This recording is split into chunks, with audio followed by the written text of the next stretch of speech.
Out of fuel pressure. Do they cough? Do they just shut off? Do they sputter? What? Well, most of the cars have a reserve fuel switch in it, so the guys know about a lap ahead of time when it's going to run out, so they'll feel it sputter. They'll turn that up. And sorry, James. Kyle Busch almost saved it.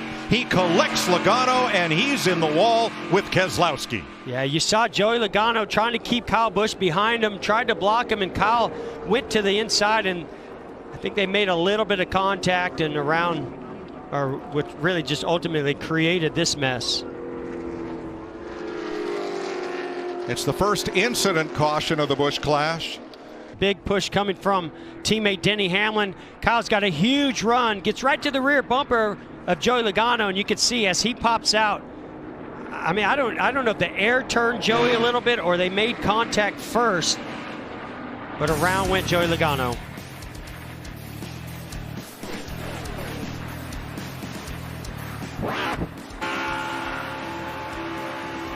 With 9 laps to go, the Busch clash at Daytona is under caution for this.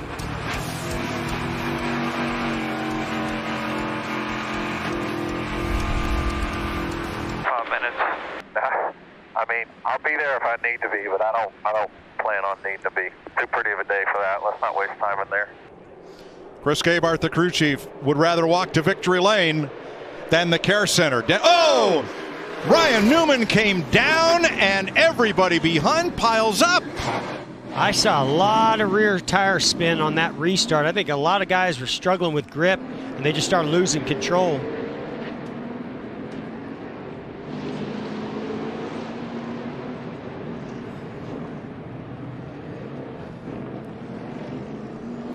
Three drop, and he's the second car on the outside.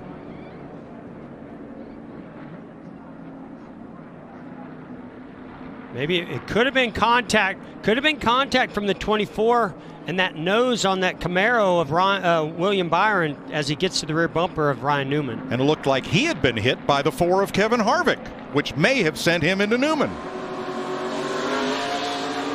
Now he was already, you could see William Byron was already out of shape as Kevin Harvick made contact with the 24.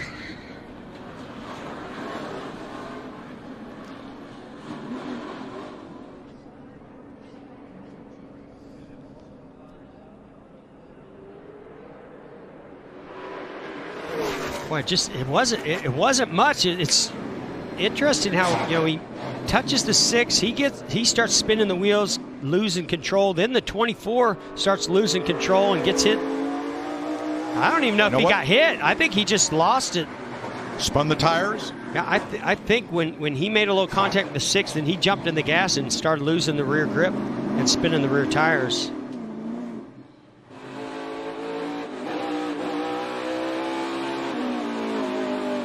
Well, certainly no wheel spin there on Jimmy Johnson. He had plenty of grip. Unfortunately, yeah, he didn't make too much contact. He might be all right.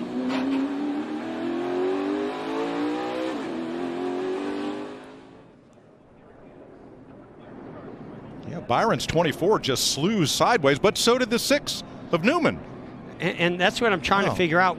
How much contact was there between those two to cause both of those cars to start losing grip in the rear tires? Man, guys, the strangest thing about that is we don't typically... Rear bumper, Denny Hamlin.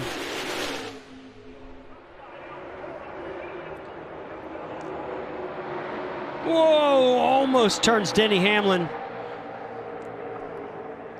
Almost turned him again. Man, this is wild back here on the back straightaway. Got Boyer giving a big, Hamlin goes around. I bet that fender caused that right rear tire to go down.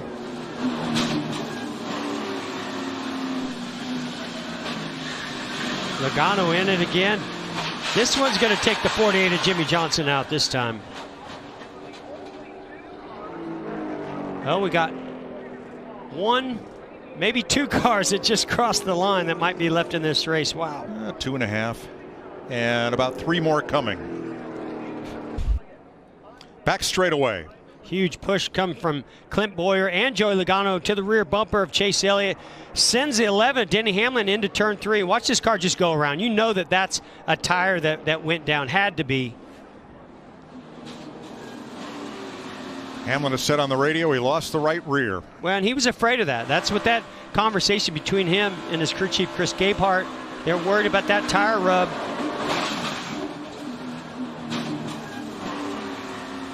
Here's Hamlin's radio.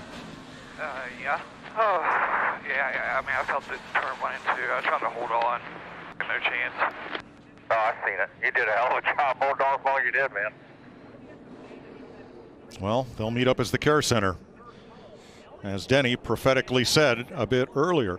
Jeff, there's another big consequence to this, is that these cars are the secondary backups for the Daytona 500 for many, well, they were, for many of these teams. Well, it just puts more pressure on all these teams and drivers, especially when they go into the duels on Thursday. You're just not going to be, you don't want to ever give up that primary car, especially the Daytona 500 car, but it just kind of starts limiting down your options as you go into the week and in practice too. And look here, look at that heart rate monitor now of Jimmy Johnson, all the way up to 130. That's the highest we've seen it go in this race so far. Pace car comes by with 6 cars in tow. Up in Connecticut, where Logano's from, there's a lot of snowplows mounted on trucks this time of year. Try to win it, but that 3 car looks like it's in pretty good shape. I see Chase Elliott giving Kyle Larson a big push. Here we go. Green-white checker, overtime again. I really don't think Chase Elliott's counting himself out of this at all, even though he had to come in and lose some track position. And we saw on that last restart, if you can get locked into the rear bumper of that car in front of you, you can really get them shoved out there and get a big run. That outside lane's materializing pretty good. Big run. Chase Elliott, trying to get to the outside of the 42 at Kyle Larson. Whoa, down to the bottom and they touch. Oh, another wreck. Goodness gracious. Now look at Denny Hamlin. Denny Hamlin is 2 laps down. Don't tell me he can't win it. Yeah, I think he just got one of them back. And we did not get to the white flag under green, so we'll rack them, stack them, and try it again. Holy cow. Here we go down the back straightaway. You see the 9 of Chase Elliott all over the rear bumper of Kyle Larson. He tries to squeeze to the outside of him, but Larson does a good job blocking him. Now Larson realizes he's going to go to the inside. This is almost similar to what happened between Joey Logano and Kyle Busch earlier. He tried to go to the inside. They just make contact and they both go around.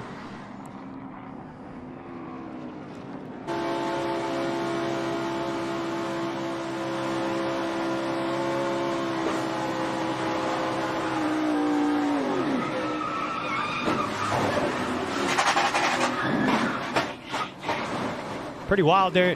You could tell Kyle Larson, he knew exactly what Chase Elliott was going to do. He knew he was going to try to go the inside, and he tried to anticipate that block, and then they just both made contact. Chase Elliott's radio. Yep. Sorry about that. The lead lap. Let's try it again. Green, white, checker.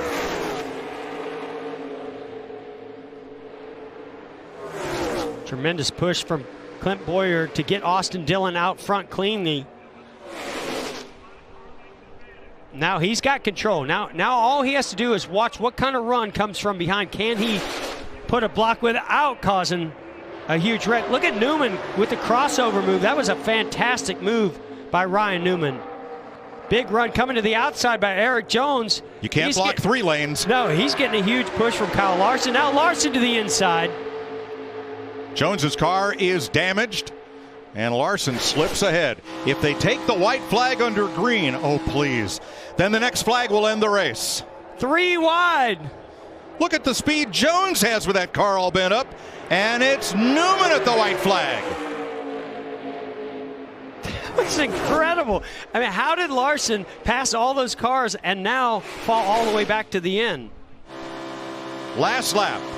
Denny Hamlin, big push to his teammate, Eric Jones. Do you want to lead here, or do you want to be second? Well, all day long, I didn't want to be in the field as much as they were wrecking. But I really think, look at this run coming from Eric Jones. 3 now wide. 3 to the inside, 3 wide. Jones with the most damaged car in the race. He's in the front.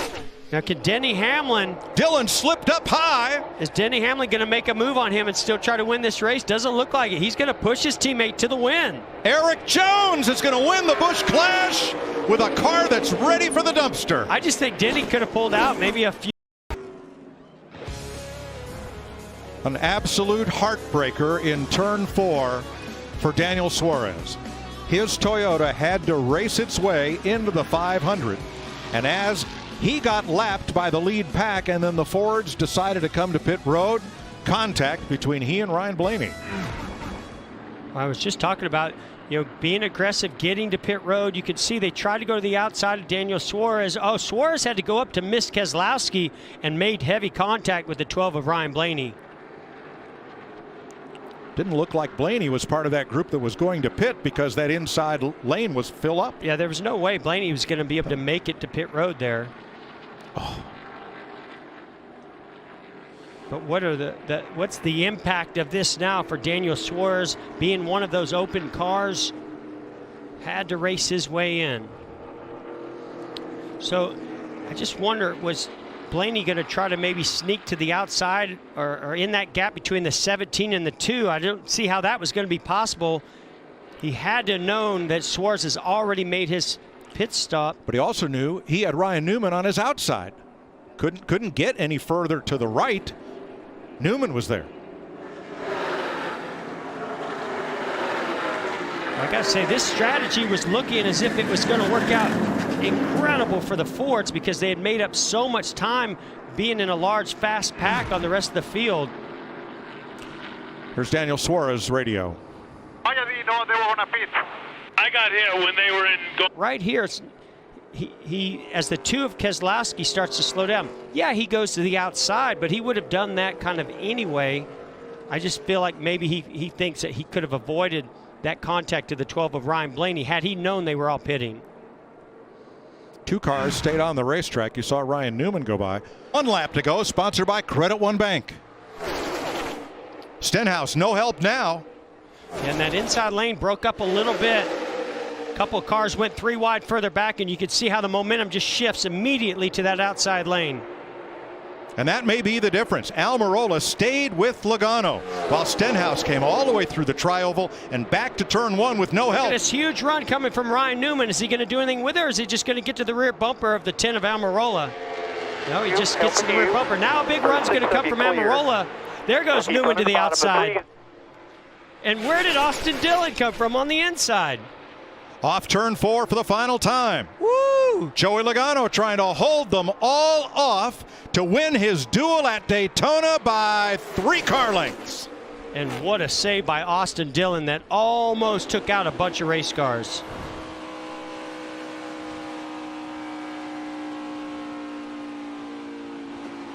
Two years in a row, Joey Logano wins his duel. Strategy, and that's why I think this is working out for them because of those 2 other Toyotas. So right now, the William Byron group and the Jimmy Johnson group, they are faster than the lead pack by, in the wall goes J.J. Yaley. Oh, man, that's a bummer. That's not the way you want your duel to end and your chance to make it into the Daytona 500. And the former USAC champion out there in the high lane and got turned into the wall. I don't know, they ran, I really wasn't watching, and I looked over and they ran down this other pack. I think we're going to no debris. Caution. Not exactly sure what happened. He's still rolling.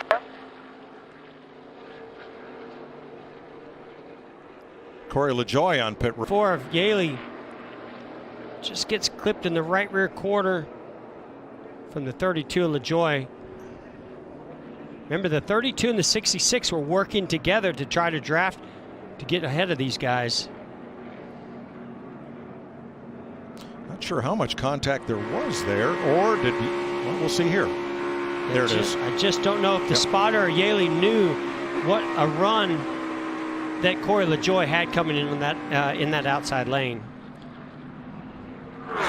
So yeah, you saw William Byron jump up there. I don't know if Yaley really reacted to that as much as just that outside lane had a big run coming. Johnson, I think that's too big of a gap. 1 to go. 1 lap to go. Sponsored by Credit One Bank. Byron to the top, and Johnson with him. Now here comes a run by Kevin Harvick. He's going to get to the inside of Byron here. If Byron's not careful.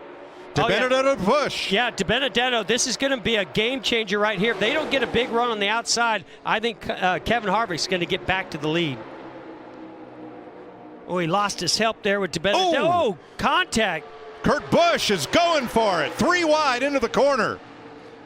Stacked up. Busch in the middle. I think you look at that 24 getting the victory here. And William Byron scoots away from them 3 wide behind him. William Byron for Rick Hendrick in a Chevrolet breaks the Ford stranglehold on the duels. And how they didn't wreck off a Ford again, I have no idea. What a race. Nice work, man. Awesome job, guys. First one of the year, baby. Did some drafting and testing, but it wasn't a 30-car pack like it is here. Hold on. That's Andy Seiss. Make sure he didn't come back on the racetrack. I'll tell you, he did a heck of a. Oh no. And we're not done yet. That's Scott Reeves, the blue and white number 88. Eric Caudle in the 7, the white number 7. You see Andy Seiss, that's him, the black car on the racetrack. I don't think anybody hit him. He slid all the way back across the racetrack through the pack. You see the damage on the front of that's, I think, from going back up the racetrack from the apron onto the racetrack. I think you're right. Yeah, he did. He did a great. Andy thought he was clear. Trying to duck in a hole. You can see some shadow in the opening. He just wasn't clear by. I mean, that was probably 6 inches, and it just hooked him. His spotter's probably, telling him clear. He's looking in his mirror to try to see. Here we have a pretty good view of it. There was about 3/4 of a car length. That was David Gravel at 28, and Andy just didn't quite have enough room here. And it's hard to see for those spotters all the way from on top of the grandstands here. That's a long way over to the backstretch. It is. They're actually looking through binoculars. Every single one of them are up there are trying to get the best view they could. And I thought to a point he was clear, but he made the move a little late, and that hole closed. You see that on Speedway so much. His holes close up so quick here with the draft, and those things happen. Scott Reeves having to take evasive action. The 88 along with the 7 get together, and that brings us to our first caution. Cleanup underway here at Daytona, but it won't take too long before we're back racing here. The Lucas Oil 200, presented by General Tire. This year a lot with the older style, as we have them blown up again. But that air bubble is kind of gone, but I do see it in these cars a lot. That is Brad Smith. Yeah, engine goes away. Oil gets under the tire. Big spin happens. And the yellow flag will come out once again. Guy that's been doing it longer than most. Just loves coming out here and being part of the... Yeah, it looks like another motor let go. Hot down here in Daytona. It is. Motors are running hot. Boy, there was a tremendous storm that came through a couple of days ago and really cleared it up. It's very comfortable out there, so the cars are certainly wanting to make a lot of power right now. So I want to go back to that air bubble. It's a fascinating concept we always talk about, and I'm sure the viewers at home can see. Yeah, these ARCA cars cannot lock bumpers. Can go to lap 54 on fuel. Of course, this is all coming down to strategy. Dave? You see the 69 car, lap car, Scott Melton involved. No trouble. Incident. Contact. Now we do have big-time problems. It happens so often when they try to get by lap cars. You see Jacob Hefner with a lot of damage. That's Dave Mater, the 63 silver ran up front for a long, long time as well. There's Connor Hall, the 22, teammates with Jacob Hefner.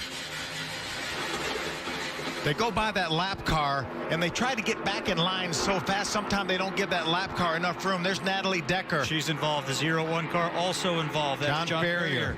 They're passing him. And you see the 61 moves over, and the 22 car, they make contact, and the 77 of Jacob Hefner was right there.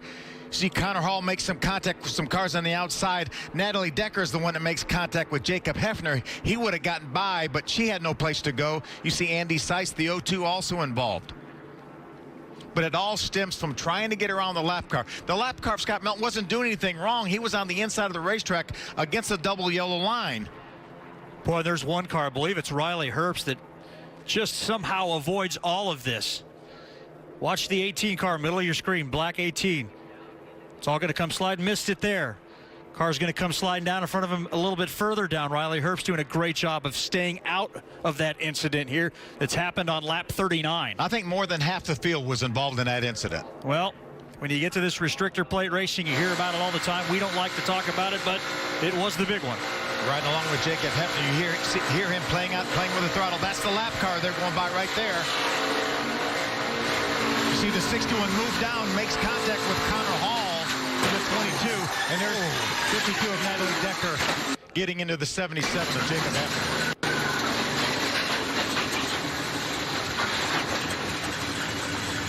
More than 10 cars involved in an incident here in turn 1. Now on board with the 15 car, Drew Dollar. You hear it gearing down. What a great job. Way down away from the racetrack through the grass, but he avoided those cars. Nice job by Drew Dollar, that 18-year-old. Cleanup is on here at Daytona International Speedway after this incident involving more than 10 cars. The big one happening in the ARCA Menard Series, just at the halfway point of the Lucas Oil 200.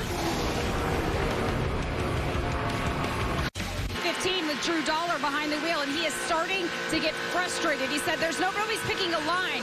He doesn't know where to go. His spotter says once you can move ahead, we get in front of that 4 car. He said you're fast enough. You can get up there to the lead pack. Big impact. Chuck Hires is in the wall.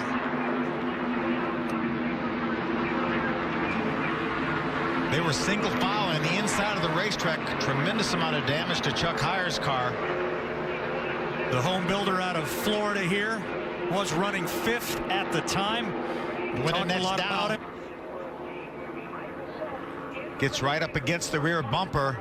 Now they're not together, and then he kind of moved to the inside, and so she made contact with the right rear corner of that car. These bumpers don't line up exactly, no. And I think that contact turned him dead right into the outside wall. There you see it again. Yep, and one little tap is all it takes. I'm not a physics guy, but I certainly understand the physics of what happened right there. It looked like the first bump moved his car to the inside, and that left that right rear corner of his car exposed, and I think there was more contact with the right rear corner, which turned him directly into the outside wall. It's one of Andy Hillenberg's cars, former champion of the sport that now fields many cars, driver development program there. There's going to be another view. You see that initial bump moved him to the inside, and then when he tried to correct it, that put Haley on his right rear side of his bumper. They didn't line up properly, and that just turned him into the wall. Cars behind doing a good job of avoiding the incident means it's only a 1 car. It is in hand, and it is an all-out dash to the finish line. Next flag that comes out will determine the winner of the Lucas Oil 200 driven by General Tire. Haley needs a little bit of help from Drew Dollar, that 15 car, maybe to make a move on Michael Self. Down to 3,600-foot backstretch. Cars remaining nose to tail.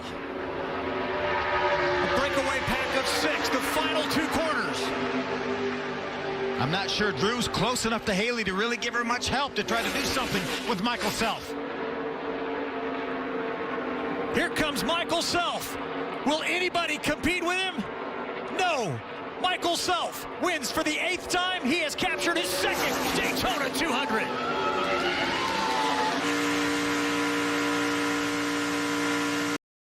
Joey, you know that any vibration when you're in a pack like this, especially when you're a rookie. Oh, there it goes. In the middle. Oh, no. Austin Oh, Wayne no. Self, and upside down is the 45 of Majeski.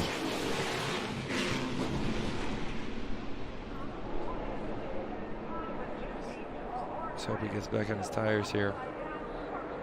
That thing's square on the roof. What a shame. Ty Majeski, and his truck comes to a stop. You just know with all that movement, bouncing back and forth, side to side, trying to side draft, one guy zigs, the other one zags, and you have a mess.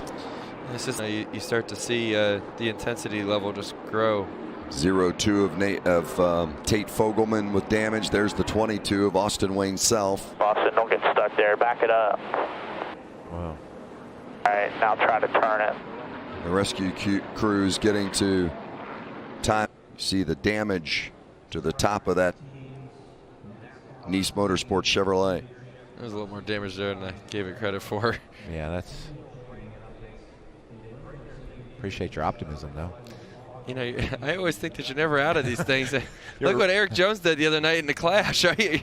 You never know what can happen in these things. Didn't Earnhardt flip one over before and came back out? Yeah, on the backstretch. Highlights. A push is probably the beginning, and yes, there it is. Todd Gilliland in back of the. That's Fogelman in the 0-2, wasn't it? Yeah, and then, man, Majeski just turned sideways down the front, and it just tipped right over. NASCAR does so much work in the wind tunnel to have flaps, air flaps, different panels on the truck that blow away that is supposed to prevent that, but probably just one of those circumstances that put him in a real jeopardy. Yeah, and you know, bumping through the tri-oval here is the sketchiest place to do it. And you see that big set that you saw that white truck make right there. He needed room to save it, and you try to do everything you can to not run into the cars. You try to do everything you can to keep your truck going straight, and unfortunately, wrong place at the wrong time for Ty. 9 trucks involved. Let's ride along with the 16 of Austin Hill and see his perspective. That's the best perspective to have of a wreck, Vince. Yeah, You're going to wreck behind you. They're wrecking big time. Keep rolling, keep rolling, keep rolling. All right, cautions out, back it down. Roll out easy. There's the push. And push in the trial was just not the ideal place this time of the race especially, but it's hard to make it work through there, isn't it? Yeah, and it's just not the spot to do it. And these are some of the mistakes that will be made throughout this race. As these drivers have more and more experience, they realize, hey, don't touch each other going through that tri-oval. It is a decent turn, and it doesn't have the banking that turns 1, 2, 3, and 4 have. It's quite a bit flatter, so the car's not compressed into the racetrack, loaded like you really want it to. It's an uneasy feeling, especially when someone's tagging you in the back bumper. Although he didn't do it in a malicious way, he was doing it trying to move his lane forward and trying to, ultimately gain some stage points. But unfortunately, some cars are more stable in those spots than others, and some lessons learned the hard way here. Yeah, really hard for Ty Majeski. Todd Gilliland will go on to race, but learn a valuable lesson. A couple of guys made some amazing moves to get low on the racetrack and miss this mess. How about those beautiful pictures from our Fox Sports cameramen, women, just doing an amazing job showing the folks at home the violence of this big flip and slide down the front straightaway. Just talking about a couple of guys that just really overachieved. Watch the 4 of Lessard and also the 52 of Stuart Friesen. When this wreck goes wrong, you got to react quickly.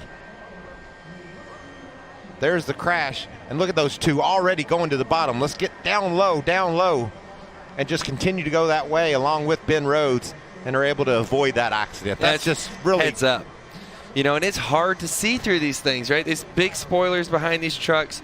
You can't see a lot, but they were heads up, paying attention. They saw cars getting a little crossed up, as we say, and did a good. They've had a lot of space to work with, fortunately. Just got a little loose and bam, around, and I guess was able to save it, keep it off the wall. I guess you call that a save. It's a spin, but he didn't hit anything. But you remember a minute ago when Johnny Sauter wandered up the hill? That's what happened to Rohball. You just maybe clip the yellow line, the truck wants to go up, you crank it to the left, and around it goes. Well, that, and also that outside car gets closer to your door, and when that side force goes away, around you go. And it gets your attention, doesn't it?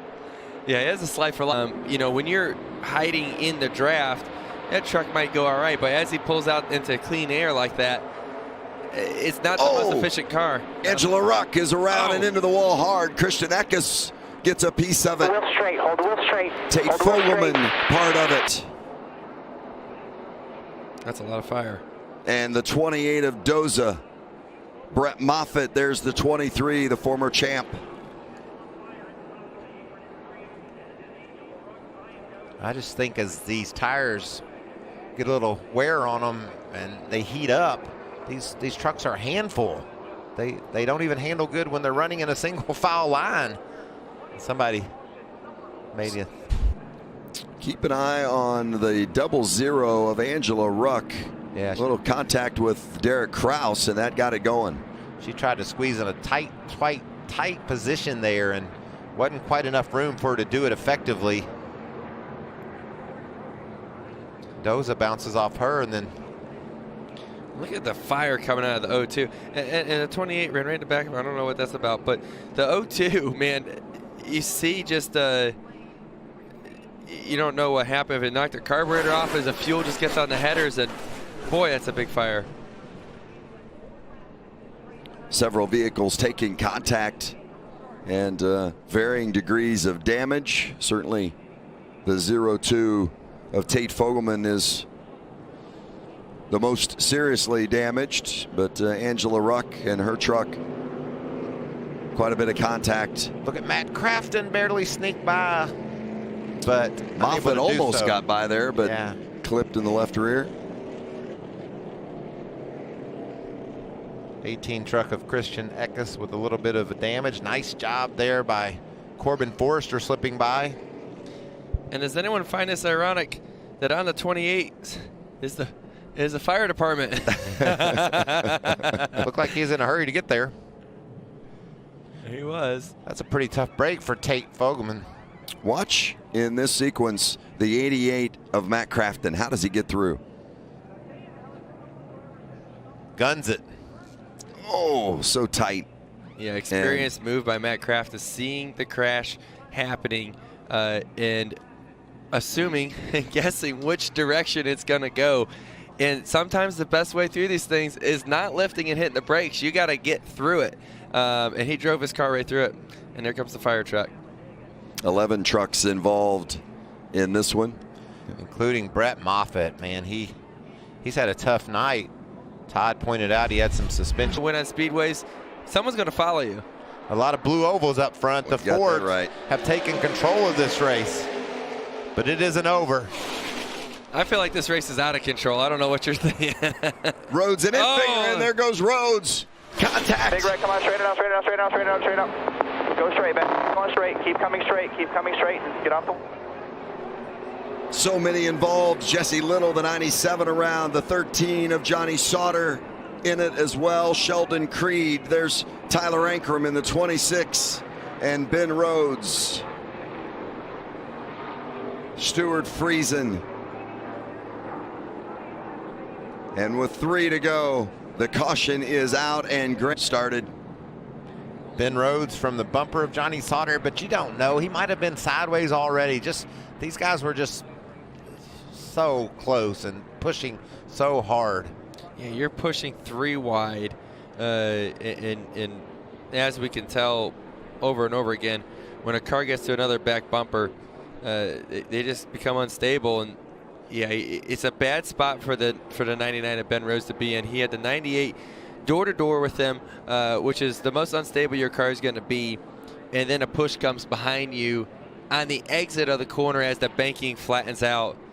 You're along for the ride. What about Matt Crafton slipping through? And let's go on board with Austin Hill and watch his driving skills on display here as he makes it through as well. That's what you call cool under fire right there. Backed off the gas, was patient, waited for the hole to open, and then drove through it.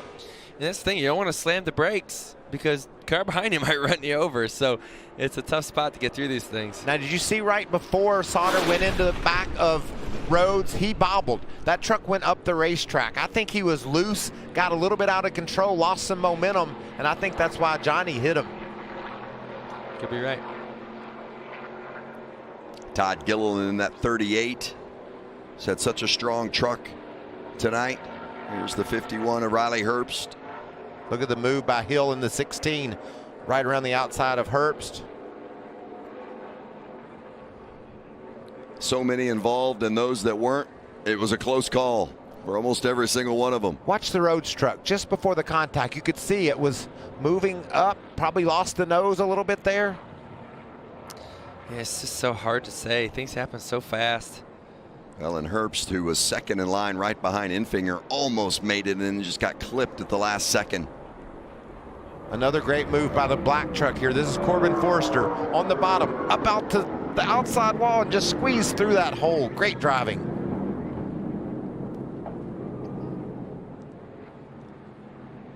Yeah, that one's killed. Eckes. NASCAR overtime at Daytona. See wheel spin on and start a little bit. Wheels don't hook up very well if they're off the ground, and I think Ross Chastain was giving him a push. It's going to work so far. Enfinger nudging ahead. Chastain there in second. Austin Hill, the first truck there on the outside. And look how small this group is up front here. They have really driven away from the pack behind them. Chastain all over the back bumper of Enfinger. I think he's pushing and hoping to maybe get Grant a little bit loose. And Zane Smith, is that who that is on the outside in the 21? What a great move he just made. Absolutely, and he's looking for a little help now from Austin Hill. And Derek Kraus third in line on the outside. Johnny Sauter fourth in line on that outside run. Here they come to the line. It's the white flag. The next flag will end the race. Yellow or checkers. And it's Grant Enfinger out front. You know Ross Chastain's going to make that move. Oh, what a save. Bottom, get bottom. Jordan Anderson in second behind Enfinger. Zane Smith trying to come from the outside, looking for a little help. Down the back stretch into turn 3, it's still Enfinger. Jordan Anderson second, Cody Robaugh third. He's hooked to him. This is going to be a big move. Anderson swings outside. He's going to get him. Jordan Anderson and Grant Enfinger at line. It's going to be Enfinger. In the middle, you got it. What a thriller. Wow. Grant Enfinger does it. And it's the 100th win for Ford. I could have sworn when Jordan Anderson got to the outside. You are the man. So important to do that on a timely basis. Whoa! And already one around. That's Cesar Beccarella in the 90. That's a product of just being in dirty air right there in the middle. Did a great job saving it, keeping out of the inside wall, which is extremely difficult when you spin off a 4. But that dirty air being in the middle like that can take the air off your car, get loose, and away it went. No yellow. We're still green here, guys. That is not good. It looks like the 90 car Cesar. He gets stuck right in the middle here. That's the worst spot. You've got no air on the outside or on the inside. Gets loose, Clint, and just holds on. Nice save without hitting the wall, though. I'll give him that. Yeah, but more importantly, look what it does to the race. And the yellow flag is out. Watch Jeremy Clements, top line. You were good with that telestrator. There you know go, that, Brad? Man, it just disintegrated. I don't know. What happened, Brad? Air got underneath the front side of that hood and just peeled it right off. A lot of times what happens here at Daytona and Talladega is you see cars push each other and they break the bumper and the hood bars out. So I think you might be able to see that right here. Right? See how the splitter is flapping right through there? Bad. And now he finds himself in the mix. Turn 1. And there it is, the guy that won it last year. That's Michael Annett. Oh, they almost all got through. Austin Hill, Joe Graff Jr. also get a piece of it. I don't think Michael, he got hit right in the door. He might. Joe Graff is definitely another day. These guys are in big trouble. You see the water trail and oil trail behind the car. That means the radiator's knocked out. Same for Austin Hill. Side of him puts a block, just got loose, getting into the corner. We've all been there before. Nice miss by Riley Herbst. Herbst had a couple of good moves to stay out of trouble early in that truck race last night. And I think he hit him right behind the left front. That car will probably be okay. These two, not so much. Hate it for Joe Graff Jr., who was making his first start in that 08 car and qualified up front. 61 hung a left and drove right into our door. Are you kidding me? No, 61 hung a left and drove right into the door. Yeah, it's a strange place here to spin, Clint, right at the top of turn 1. Doesn't look like he got any help to me. I just had that car close to him, took the air off of him, gets loose into the corner. Right in that 11 car. Cindric tucks in behind him. All guys are still out front. Big rack in 3. Yep. We got a crash. We stay green. That's the 18 of Riley Herbst, and now the caution is out, and that is how we will end stage 2. Watch the 18, right in the middle there. He might have moved down. Wasn't quite clear. Can't tell who that was that he got into. Hard hit right there. And Myatt Snyder looks like he might have got collected. Harrison Burton just barely sneaks through there on the bottom. Nice save by Myatt Snyder, who hangs on to it. Just wasn't quite the clear. 92, Josh Williams, I think was just barely inside of Riley, and he didn't see him there. Big hit. Chris Cochran right in the door of the 18. Look at Harrison Burton. That's got to be a lot to manage. Box much slower. He's still down and away. Regan. Oh! Justin Allgaier very happy with this race car all day long and all weekend at 10 speed. He doesn't want any. For Noah Gragson, and Watch here's this, what guys. happens. Big impact. Chambers the right front for sure. Spins that. Nines are getting intense. You're getting. Oh, caution. Trouble. Here we go. Fifth caution of the day. Is that Allgaier? Allgaier's in it big time. Allgaier's involved. Saw Josh Balicki sitting down there on the infield grass off the corner. And this changes everything. Oh, looks like maybe a flat tire. Something broke on this. Left rear or something. Yeah, that's Josh Balicki in the 99. Clearly something's broke. He was way out of control. Oh, no. Unreal. The 51 car checked up, which he should do. It just was too much. I don't know. They just didn't see it in time or something. They bared down on the 51 way too fast. Run right in the back of him. That was a big break for Michael Annette, too, who went high. Oh, man. Pushed him out and then looks for position, and he's got it. 98 to the point. Can he clear? Yes. Comes up right in front of Gragson. Oh, wreck. And we got trouble. That's Jeb Burton. Austin Cindric around. A lot of great cars right here. Oh, no. Big hits, too. We didn't have a big one in this race 1 year ago. That's inside 10 to go at Daytona. So the 8's going to push the 9. The 22 is going to catch up to the 98 8. comes up and blocks and stacks him up right here. 22 gets in the back of the 8, knocks him down. The rest is history. Just kind of one of those stack ups. But it's a block. A block stacked him up and created that, but that block was a necessity. If the 98 of Chase Briscoe wouldn't have moved up and slowed down the momentum, he would have been passed right there. Where is the balance on that, Brad? That's a conversation that's been a focal point all week long. Yeah, I mean, you're going to continue to see this. And, you know, part of it is, you know, these cars can take pushes, but as it works its way back, that energy works its way back, as it did here. The 8 car couldn't take a push. He was already lifting and slowing down. Then he got hit from the back. Car's already light. Instantly turns him around. It's just, you know, to me, that's just one of them racing deals.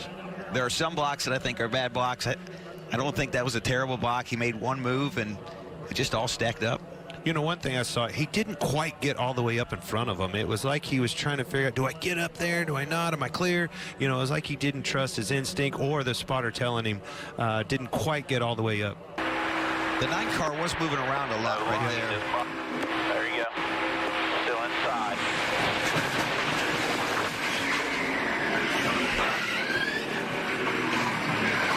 I'm coming. Race.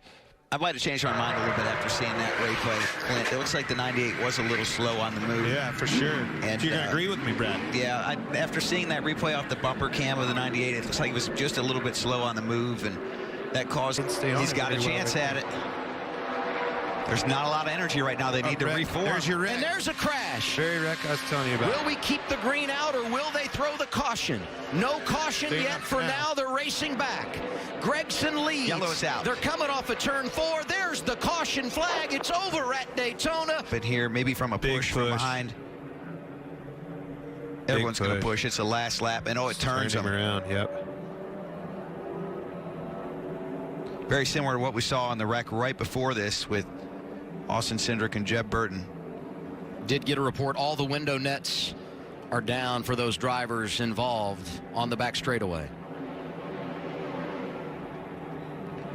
I was really surprised that the lines, you know, there was a lot of separation for the end of the race like that, even coming down. And it all started from the drop of the green flag right there on the restart. They just weren't bunched up and tight the way I thought they would be. Let's get a replay from our drone. Look at this.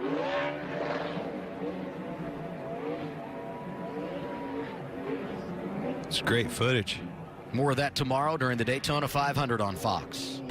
Before this stage ends, so I'm just completely confused. Well, look, I thought they were saving gas or just being conservative to stay out of the wreck. And then we thought... And there it is. One car goes sliding across the infield grass. William Byron, who won his qualifying race here on Thursday. And that will change everything. Certainly has changed it for that Exalted 24. Contact with Ricky Stenhouse puts William Byron into the inside. And they had just gotten a run. The 10 gets to the rear bumper of the 13. Little surge of the 47. Oh, he gets to the left side of that rear bumper. And we've seen when you try to bump draft, you need to be either the center or to the right. Oh, it almost looked like Stenhouse was going to poke out and try to go by him and maybe misjudged it, made contact, turned William Byron right around. Those guys had so much anticipation after that great duel on Thursday. You could just see as Ricky Stenhouse Jr. moved left, he just caught that left rear of the bumper.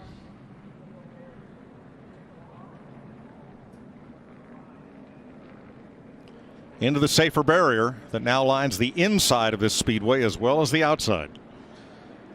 And here's Chad Knaus, his crew chief.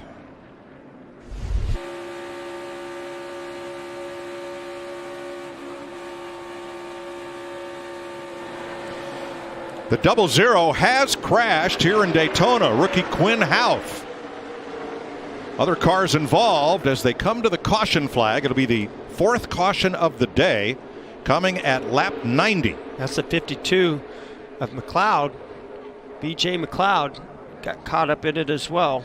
Houff was running 28th. McLeod left of your screen. You can see they're coming up to put him a lap down. Oh, it looked to me like, Quinn just came up a little bit more than what the 10 of Almirola was expecting, and they just touched and ended up turning him into the outside lane. That was a close call for our 10 of Eric Almirola also. Now those Fords had dropped to the back to try to stay clear of all this mess. And you see BJ nowhere to go, tries to avoid that wreck, and then he catches the outside wall.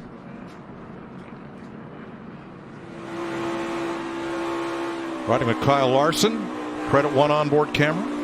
I just really think Eric Almirola expected Quinn Houff to stay lower off of that corner, and he was just going to get to his outside, side draft him, and go right on by. Ricky Stenhouse picks up 3 spots. Joey Logano 6. Rookie Tyler Reddick 11. Quinn Houff and BJ McLeod. Trouble in the back straightaway. The first 13 cars have yet to make this final stop. 12 Chevrolets and Timmy Hill's 4. Treble turn 4. One car. Stenhouse. Stenhouse Jr. No caution. We stay green as Stenhouse makes it to pit road with a lot of damage there. And several cars choose to pit, including Alex Bowman giving up the lead after his pit stop. Oh, here comes Jones. Whoa, huge run. We talk about communication, and Eric Jones had no idea that the 47 of Ricky Stenhouse Jr. was coming to pit road. And there's Jimmy Johnson. Oh, and it's trouble issue with the 18 for the defending NASCAR champion Kyle Busch. Tire rubber blowing up. Vince. They came on the radio and told Kyle Busch he had a tire. For Kyle Busch, this is Joey Logano right behind him.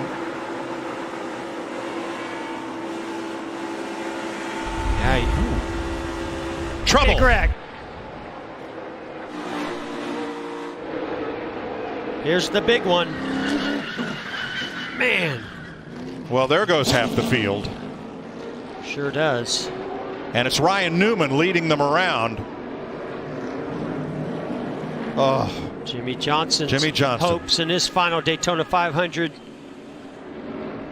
Kurt Busch, another former Daytona 500 winner. Brad Keselowski trying to win it for the first time. You can see Joey Logano really aggressive to the rear bumper of the 10. He's going to push him all the way up to the 2, and they just, right before the 10 gets there, there's a little bit of movement, and that little bit of movement, when you make that much contact, turns your car right around. That's exactly what happened to Brad Keselowski and the 10 of Almirola. And that happens right in front of most of the field. And that really all started with a big push from Joey Logano. Remember Joey Logano talking on the radio earlier about, you got to tell me when I'm pushing that car and it's going to make contact with the car in front of us. Well, that happened right there with his teammate. Here's our Ford onboard camera with Logano. You could hear he started to lift, but unfortunately Almirola's car started sort of swaying back and forth right before he made contact with the 2. Hooks his bumper, turns him around. Oh, he slammed Alex Bowman. And then it's on. And for the second time in less than a handful of years, Eric Almirola ends up being knocked out of a good chance to win the Daytona 500.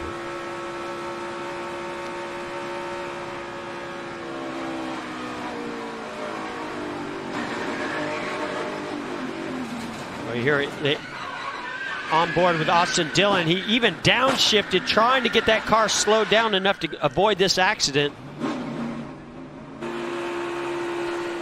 Riding with Jimmy Johnson, our Chevy cam. Oh, just gets slammed. One of the cars loses control. I think that was Martin Truex Jr. Came down, made heavy contact with Jimmy on the right side. Was it a question of if or a question of when? I think it was just a question of when. I mean, you knew it was going to happen. That group caught that other group. They're going to race really hard to gain that track position. We saw so much bump drafting going on. We're getting down to the end of the... All Brad can do is try to hold the steering wheel straight. I mean, this is just aggressive racing in the end of this race.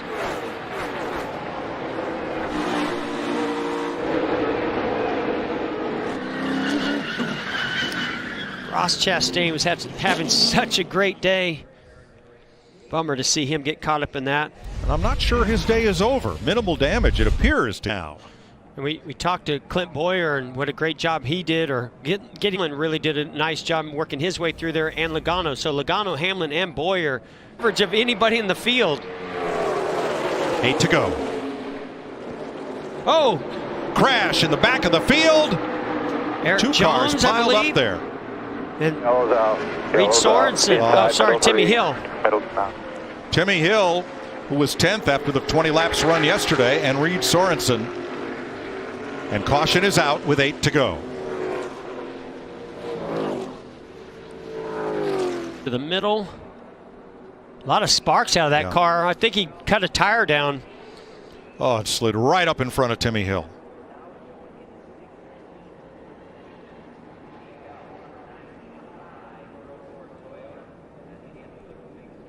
Yeah, anytime you see that much, those types of sparks, it basically that tire has gone down and now a car is lower down and riding on something, some steel, maybe the track bar adjuster mount. Pretty hard hit for... These two stall out now as this big run from Ryan Preece comes from behind. 2 to go.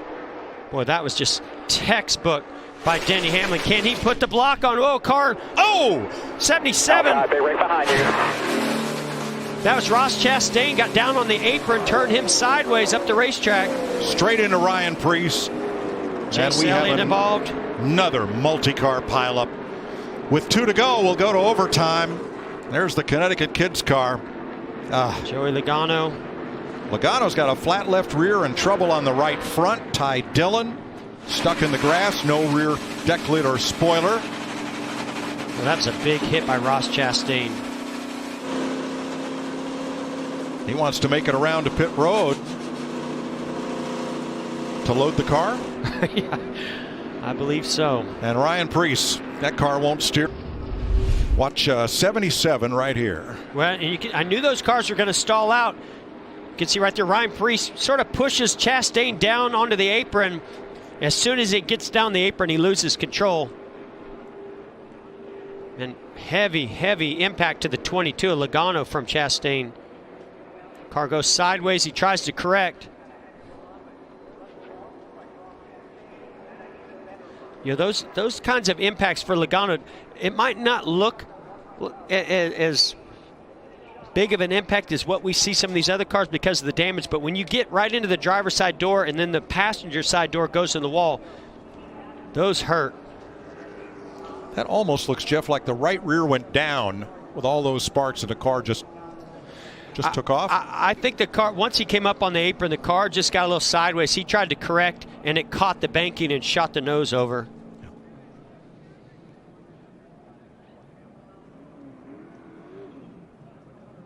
I think Michael McDowell made it through with minimal damage.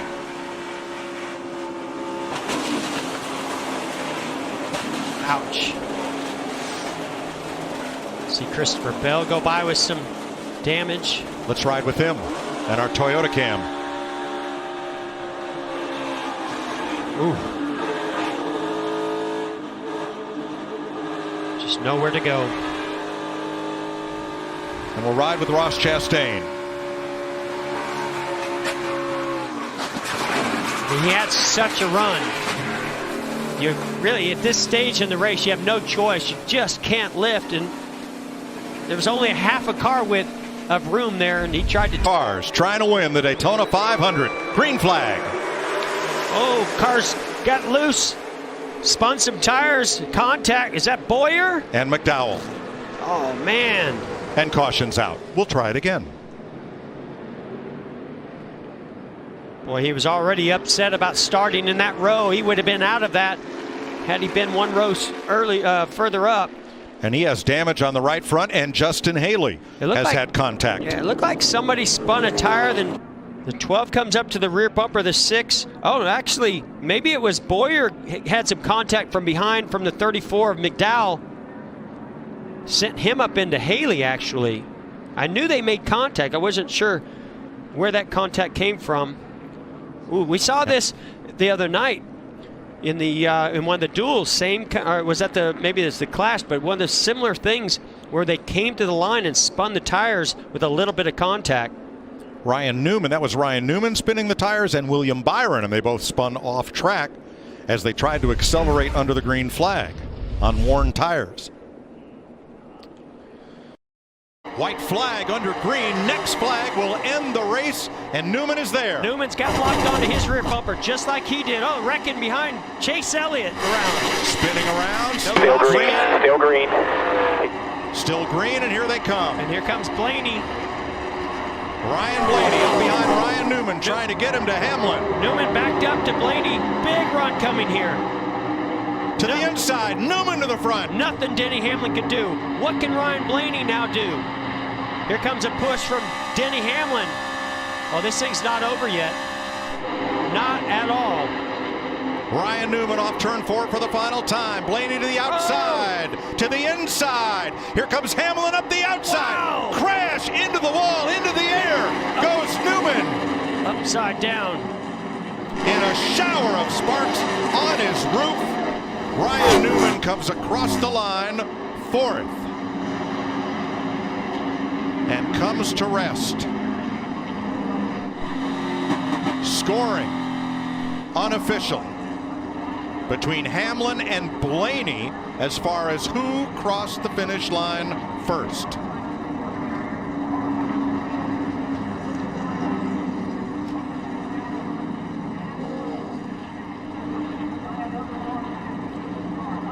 Newman got turned, went up in the air.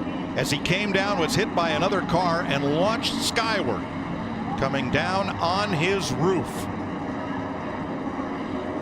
The AMR safety team is there quickly to attend to Ryan Newman. Here is a look at the last lap. Denny Hamlin out in front of Newman and Ryan Blaney. Yeah, Ryan Blaney gets to his rear bumper. Nothing that Denny Hamlin can do other than try to tuck right into the rear bumper of Ryan Blaney, which he does an excellent job of. Newman gets a pretty good run to the turn 4, but now here comes a huge run by Ryan Blaney being pushed by Denny Hamlin. He tries to go to the outside, then the inside. They lock bumpers, and turns Ryan Newman around. Upside down he goes. Corey LaJoie coming along, making contact. Just lifting Newman's car up and over. And it comes to rest on its roof. Here is the second closest finish in Daytona 500 history. Denny Hamlin, the winner in both of them. This time it is Ryan Blaney finishing second. Blaney tried the top side, tried to get low. Ryan Newman goes around, and the car goes to its roof, and here's the on-rushing Corey LaJoie picking it up and over.